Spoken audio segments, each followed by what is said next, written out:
ఈ రోజున 100% స్ట్రైకింగ్ రేట్తో జైకేతనాన్ని ఎగరేస్తున్నాం ఈ రోజునంటే జనసేన 7 మూల సిద్ధాంతాలే కారణం. అంటే మీకు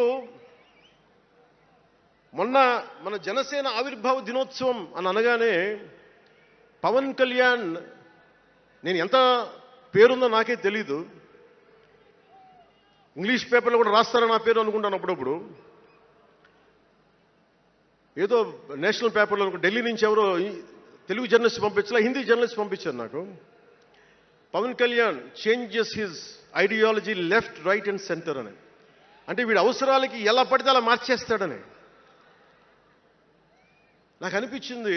అలా ఎలా పడితే అలా మార్చేసేవాడు 11 సంవత్సరాలు పార్టీని నడపగలడా? 7 సినిమాలతోటి సూపర్ స్టార్డమ్ రాగలదా? నేను వద్దనుకున్నా ఓజీ అని అంటూ ఉంటారు, అవన్నీ వస్తాయా? 2007లో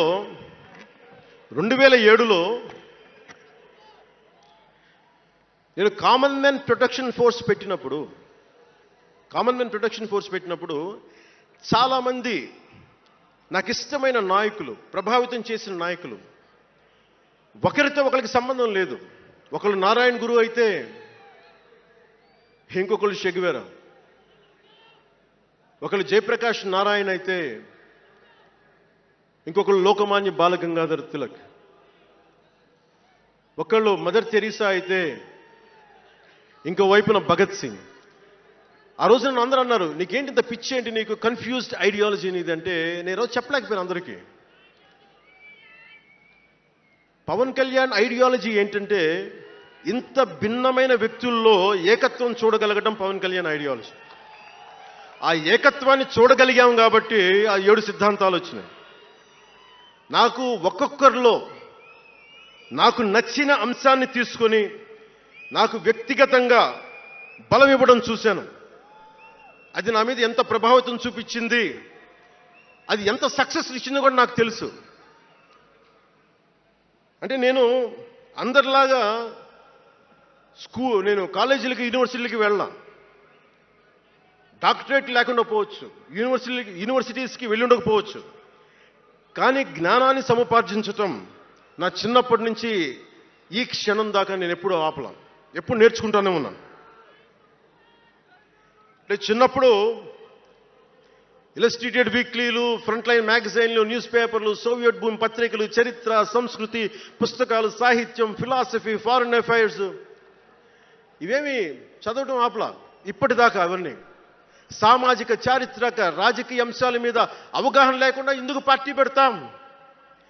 దేశ విభజన, కలోనియల్ చరిత్ర, తిరుగుబాట్లు, చిట్టాగ్యాంగ్, విప్లవ వీరులు, తాకట్టులో భారతదేశం, యాడమ్ స్మిత్లు, మాల్థూసియన్ థీరీలు చదవకుండా, అర్థం చేసుకోకుండా పార్టీ పెట్టేస్తామా? అంటే ఇవన్నీ ఇంత అవగాహన, ఇంత సామాజిక పరిజ్ఞానం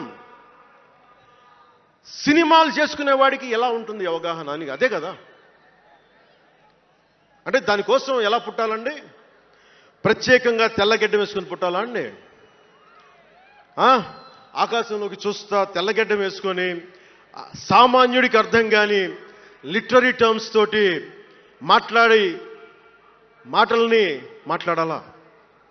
పోనీ పార్టీ పెట్టాలి అంటే నాన్న ముఖ్యమంత్రి అయి ఉండాలా? మావయ్య కేంద్ర మంత్రి అయి ఉండాలా? బాబాయిని చంపించుండాలా అని ఎక్కడ రాసిలేదు కదా. అంటే దశాబ్దం పాటు ఒంటరిగా పార్టీని మొయ్యాలి అంటే ఎన్ని తిట్లు, ఎన్ని అవమానాలు భరించాలి, ఎంత నలిగుండాలి, ఎంత జ్వలించుకుపోవాలి, ఎన్ని పోగొట్టుకోవాలి. వ్యక్తిగత జీవితం నుంచి నా ఆరోగ్యం దాకా అన్నీ పోగొట్టుకుంటానే వచ్చాను. దానికి ఈ జయకేతనం నాకు ఆనందాన్ని ఇచ్చింది. ఎందుకు చెప్తున్నానంటే ఆరోగ్యం గురించి. నేను మార్షల్ ఆర్ట్స్ చేసేటప్పుడు 3 గ్రనైట్ రాళ్ళు గుండెల మీద పెట్టుకొని పగలగొట్టించుకునేవాడిని.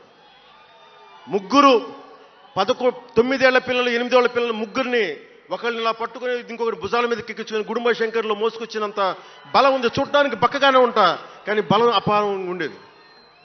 అలాంటి నేను ఈ రోజున నాకు రెండో కొడుకు నేను ఎత్తుకోలేను. పెద్ద కొడుకుని ఎలాగ ఎత్తుకోలేను అనుకోండి, అది వేరే విషయం.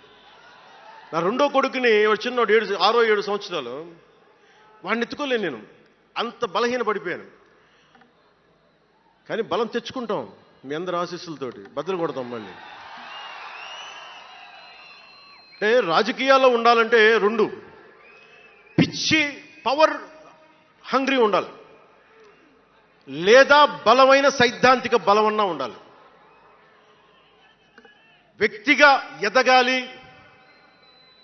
పదవే ముఖ్యం, అధికారమే ముఖ్యం. దానికోసం గుండాల్ని వాడుకుంటాం, మర్డర్లు చేయిస్తాం, వేల కోట్లు దోచేస్తాం,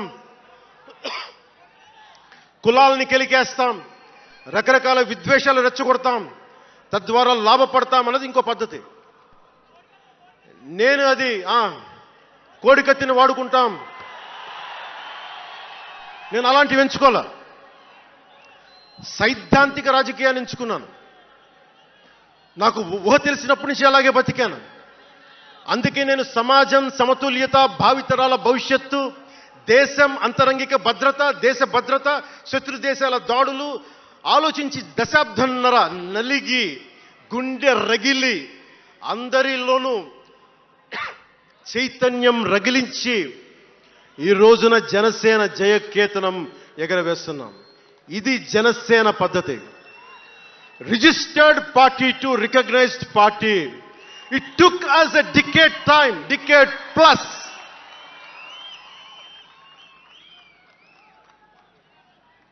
అంటే నువ్వు ఎలా మార్చేసుకుంటా